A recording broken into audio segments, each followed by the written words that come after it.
Fabricant d'éternité. La brochure était posée sur la petite table basse de la salle d'attente du docteur. Elle ne payait pas de mine. Les tons étaient pâles, les lignes épurées. La police d'écriture, sobre. De loin, elle semblait vanter les mérites d'une thalassothérapie située sur le bord de mer, dans une ville uniquement connue de ce service. Je ne sais pas vraiment ce qui m'a poussé à aller la prendre pour la consulter. Une envie de savoir les tarifs et les différentes prestations proposées par l'établissement, peut-être. Je me suis donc penché et saisi le dépliant. Le papier était épais et lisse. Il avait la douceur du luxe. Le logo était ce fameux 8 à l'envers que l'on trouve en mathématiques et qui symbolise l'infini. Il était stylisé avec des pleins et des déliés, il avait une impression de relief faite avec des angles et des ombres. Sous ce logo, le nom de la marque était inscrit. Eternal Life. Un astérix renvoyé en bas de page où il était indiqué Eternal Life est une marque du groupe PharmaPlus, fabricant d'éternité. Intrigué, j'ai ouvert le dépliant. La première phrase promettait déjà un rêve. Et s'il était possible de vivre éternellement? Le texte de la brochure expliquait ensuite pourquoi le produit vendu par Eternal Life était fait pour chacun d'entre nous. Ensuite, il indiquait comment allaient se dérouler les différentes étapes du traitement, ainsi que le lieu où cela allait se produire. Il n'y avait pas de prix indiqué, mais une adresse mail et un numéro de téléphone pour les contacter et convenir d'un premier rendez-vous gratuit. Le discours marketing était bien huilé. Les mots soigneusement pesés pour indiquer combien la vie du lecteur était importante et qu'il lui serait dommage de rater l'occasion de vivre éternellement. J'ai pris la brochure avec moi et appelé le numéro dès mon rendez-vous chez le médecin terminé. J'avais envie d'en savoir plus. Je voulais savoir le prix tout en sachant que je n'aurais jamais les moyens de me payer ce traitement. Mais je voulais rêver un peu. L'hôtesse au téléphone a eu le discours sans aspérité d'un service client haut de gamme. L'attente pour un rendez-vous était généralement de plusieurs mois, mais justement un client venait de se désister et me permettait d'effectuer le mien dans 3 jours. Une chance inespérée selon mon interlocutrice, sûrement un doux mensonge marketing pour accentuer mon sentiment d'importance. Je fis celui qui ne se rendit compte de rien. Le jour J, je m'y rendis. Mes sentiments étaient mélangés entre curiosité et appréhension. Le bâtiment était ancien, mais avait été entièrement rénové.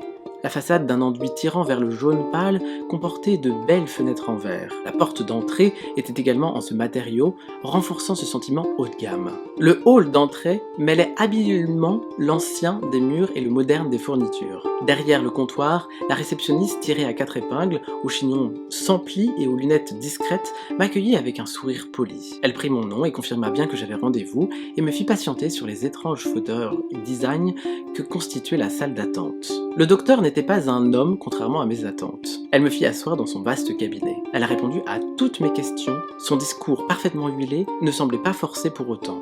Aucune hésitation, aucun doute. Et à la question du prix, la réponse a été inattendue. Ah, je me demandais quand vous alliez aborder le sujet. Généralement, tout le monde la pose en premier. La première injection coûte 1000 € et les potentielles 2 suivantes sont au même prix. Ah ouais, quand même. Néanmoins, je vois sur votre dossier que votre mutuelle prend en charge les frais de la première. Comment est-ce possible? Nous avons réussi à obtenir l'accréditation de soins essentiels chez certaines mutuelles. Ça reste quand même 2000 €. Potentiellement 2000 €. Je vous rappelle que les 2 autres injections ne sont présentes que si la première n'a pas été concluante. C'était inespéré et ça renforça mon scepticisme. Alors, tentez-vous d'être immortel aujourd'hui. Et si la première injection ne fonctionne pas, je peux quand même arrêter le processus? Bien sûr, monsieur Simon. C'est aussi pour cela que l'injection suivante n'est que 6 mois plus tard. Vous pouvez même reprendre le traitement là où vous l'avez laissé, au plus tard 3 ans après. Très bien.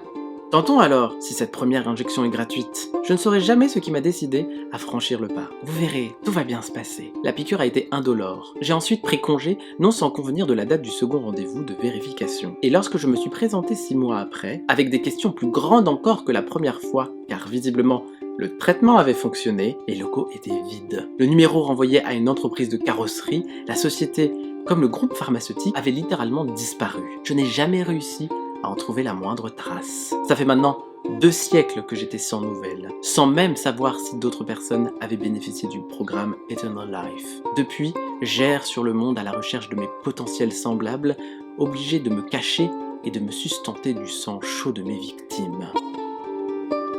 Fin, et à la semaine prochaine.